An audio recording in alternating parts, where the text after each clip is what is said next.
Hi friends, నేను మీ మీనా ముక్తేశ్వర్.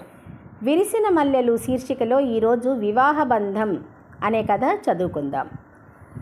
సాత్విక, శ్రావణ్ ఇద్దరూ మనస్ఫూర్తిగా ప్రేమించుకున్నారు.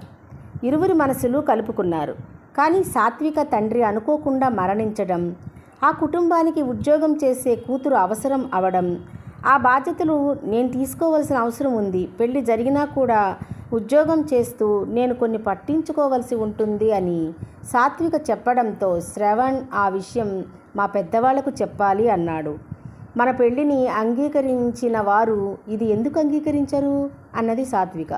ఆ తర్వాత శ్రావణ్, ఇది జరిగే పెళ్లి కాదు, నువ్వు పెళ్ళయ్యాక ఉద్యోగం చేయాల్సిన అవసరం లేదు సాత్విక, ఉన్న కుటుంబమే మాది, అవి ఇష్టపడరు మా అమ్మా నాన్నలు అని చెప్పాడు శ్రావణ్. వారిద్దరూ ఒకరినొకరు చూసుకున్నారు. రెండు మనసులు, విభిన్న దారులు, చెరొక దారిలో ఇద్దరూ విడిపోయినట్లుగా వెళ్ళిపోయారు. అప్పుడు శ్రావణ్ తన మాట వినలేదు. తన మీద నిజమైన ప్రేమ ఉంటే ఉద్యోగం చేయాల్సిన అవసరం ఏముంది, తనకు ఉన్న దాంట్లో సహాయం చేస్తాను అని కూడా చెప్పలేకపోయాడు అని సాత్విక మనసు బాధపడింది. అలాగే నేను ఉన్నాను కదా అన్న విషయాన్ని సాత్విక వినలేదు.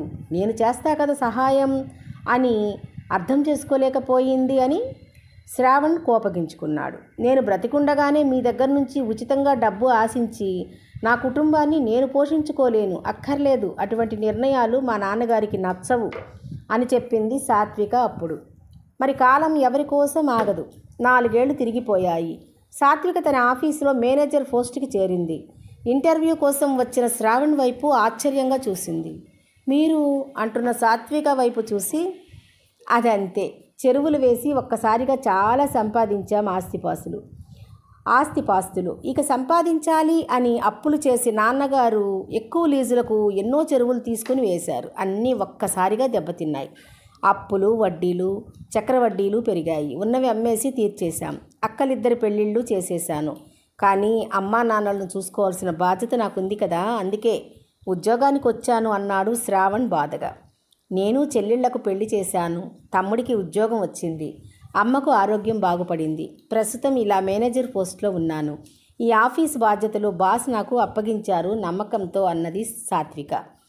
ఇంటర్వ్యూలో శ్రావణ్ సెలెక్ట్ అయ్యాడు. సాత్విక కంగ్రాచులేషన్స్ చెప్పింది. అలా వారిరువురు ఒకే ఆఫీసులో పనిచేస్తూ మళ్ళీ మాట కలుపుకున్నారు. పూర్వపు ప్రేమ ఎక్కడికి పోతుంది? ఇద్దరి మనసులు కలుపుకుంటూ ఉన్నారు. మాదే తప్పు అని శ్రావణ్ ఒప్పుకున్నాడు. కానీ ఇక్కడ నేను మేనేజర్గా, మీరు నా తర్వాత పోస్ట్లో ఉండడం నాకు బాధగా ఉంది, ఉద్యోగం మానేస్తాను అన్నది సాత్విక అర్థం చేసుకుంటూ. నా ఒక్కడి జీతంతో కుటుంబం ఇబ్బంది లేకుండా జరుగుతుంది, బాగానే ఉంటుంది, కానీ మనకు పుట్టబోయే పిల్లల భవిష్యత్తుని బంగారు భవిష్యత్తుగా మార్చలేం కదా సాత్విక, అందుకని నువ్వు కూడా ఉద్యోగం చెయ్యాలి అని నవ్వాడు శ్రావణ్.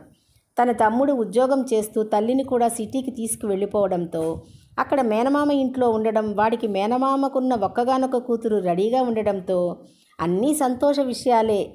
ఉద్యోగస్తుడయ్యాక తమ్ముడు మామయ్య, అమ్మని, తమ్ముణ్ణి తన ఇంట్లోనే ఉండమని తీసుకువెళ్ళాడు.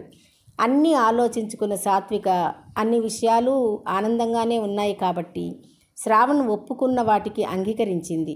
ఆ తర్వాత శ్రావణ్ సాత్వికల వివాహం సింపుల్గా గుడిలో జరిగిపోయింది. కొన్ని అనుభవాలు మనుషులలో అసలైన మనసుని బయటకు తీసుకొస్తాయి అని అర్థమైంది ఇరువురికి. ఆనందంగా మొదలయ్యింది వారి వివాహ బంధం.